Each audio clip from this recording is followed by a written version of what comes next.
So I had a fun idea. I thought we could play around with Logic's built-in sampler. Basically, the fun part is that I'm just going to record like one note from various instruments and then kind of piece stuff together. I don't know what I'm going to write, but that's kind of the fun of it. You get to watch me and see what happens. If you've seen my other videos, you know that I do have a lot of instruments lying around in the studio, but we don't have to use them. We can get creative here. For percussion, I could clap, I can snap, I can just hit random objects. I will be using the cello. I can also do a lot with my voice, not just because I'm a singer, but just because of the sampler. And that's actually where we are going to start. So here's the sampler I'm talking about, and I'll give you the quickest demonstration of how it works. Now, first off, I don't have perfect pitch, so we're going to pull up a piano. I know, it's frustrating. Although I have pretty good relative pitch. Dun. I was an entire step off. I'm going to record myself singing middle C, assign it to middle C, and then go from there. Da. Right, there's the note. We're going to drag it into here. So down here now, we're going to trim this so that it starts when I play the key. Need to get a bit of my attack, so there. And we could record more, but I'm just going to assign it to essentially the entire keyboard, so it might sound a bit strange. Alright, I was playing around with some arpeggios. We have this inversion of C minor, and then F7, then F minor 7, and then going to G7 to bring us back to C minor.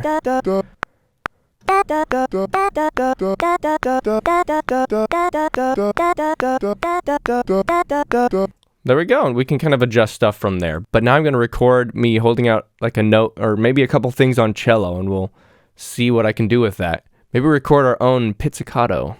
Alright, I'm hunched over here because I have this set up for recording the cello. As you can see on the screen, I have some piano notes that are looping so that when I'm recording I can stay in key. And I'll show you why I will be playing multiple different notes. Let's get this bad boy set up.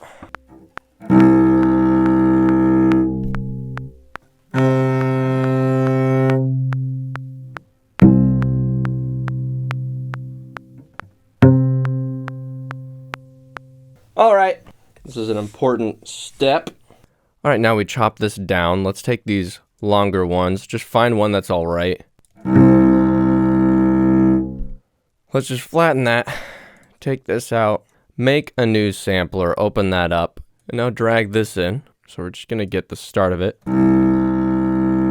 So we'll map this lower. Once we get up here, I will take the octave above. So we take that, drag it up here. Well, no, I want it to be, yeah, there. And then we can extend this up to the other octave. So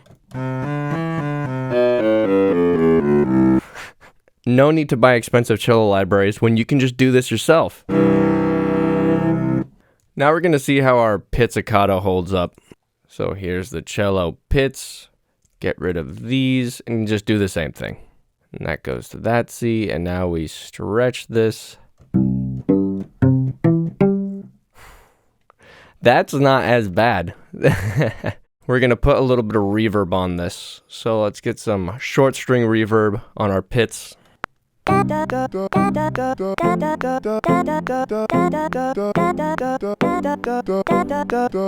There we go. We got our pizz, our cello pizz. Oh, that's so silly and exciting. This voice is a little distraction right now. So I think also on this, we should get just a little bit of reverb.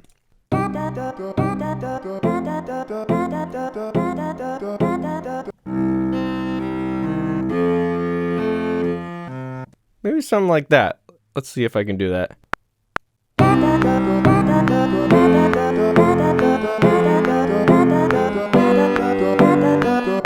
Okay, so now we're officially cooking, and it's time to throw in some percussion using something. Let's go grab some percussion instruments. I'm going to see if I can use the back of my guitar for a kick drum sample. Let's bring you back up to me. All right, let's bring some of these into the sampler. All right. Like a compressor and limiter, something. Can we control this low end? You are blue. And then we're just going to fade it out.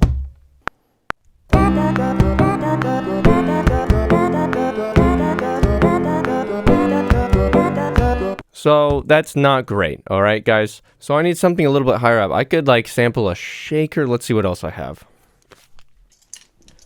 All right, let's grab this tambourine, and maybe that'll give us like our hi-hat. All right, maybe with the power of pitch shifting in the sampler, we can get something that sounds like a hi-hat. I think this will be it. So we're gonna cut that out and not even keep the other ones because we are so confident, apparently. Let's drag you here and then just cut. Let's make it really short. Closed hi-hat.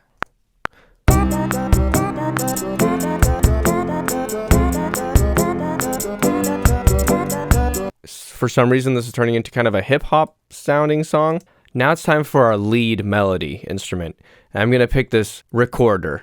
I'm going to play 2 notes. I'm going to play a C and then a fifth above it and assign those to the corresponding notes so that if I'm playing up there, it won't be too ear-piercing.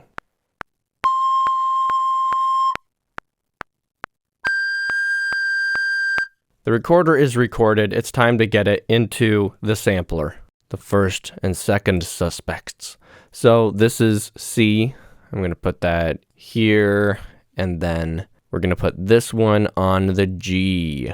And I guess we will just see how this sounds. Hey, all right, we got our lead instrument. Isn't that exciting?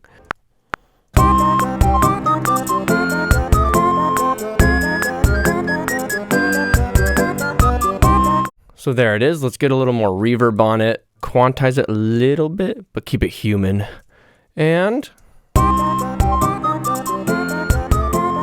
now let's bring in a snare drum. So I think for this, I'm going to layer this shipping box and a clap.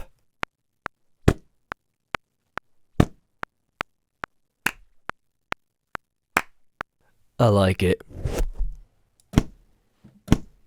Dude, I can just easily stack them. So this goes down here.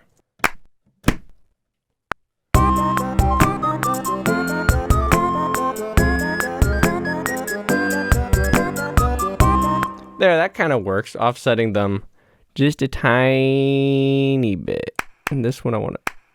So of course this is sounding really ridiculous, and I'm sure just write something more normal, but I don't have an explanation for this.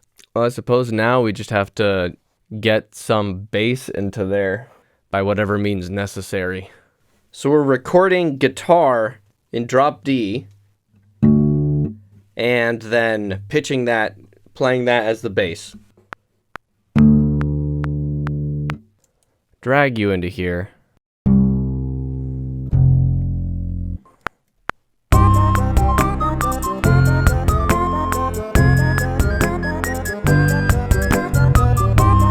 Throw a little bit of production on here to see if I can spice this up, make it slap a little bit.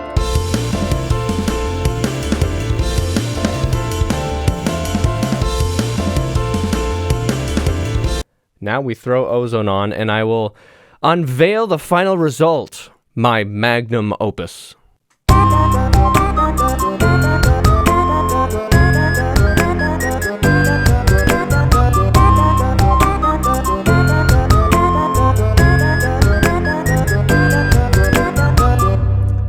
I don't know, what do you think? Let me know. It did not take very long, and that was quite an adventure. This was pretty fun, and it would be kind of fun to actually make a serious song with this method. You know, like actually take your time and not feel rushed or have gigabytes upon gigabytes of video constantly recording all the time, so you're worried about space and everything and editing all it together. It's like, this is obviously not a very realistic sort of situation to be in if you were just writing music to experiment and see what you can come up with. So perhaps I'll do that in the future and just do that for a real song.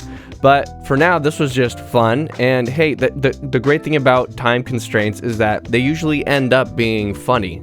They usually end up being funnier, more entertaining, and also informative when you see my first dive into experimenting with the sampler here. You know, I've used it a ton to trigger pre-made one-shots and samples and stuff, but never done this myself. So this was quite a fun creative experiment. Hope you all enjoyed it. I will see you in the next video.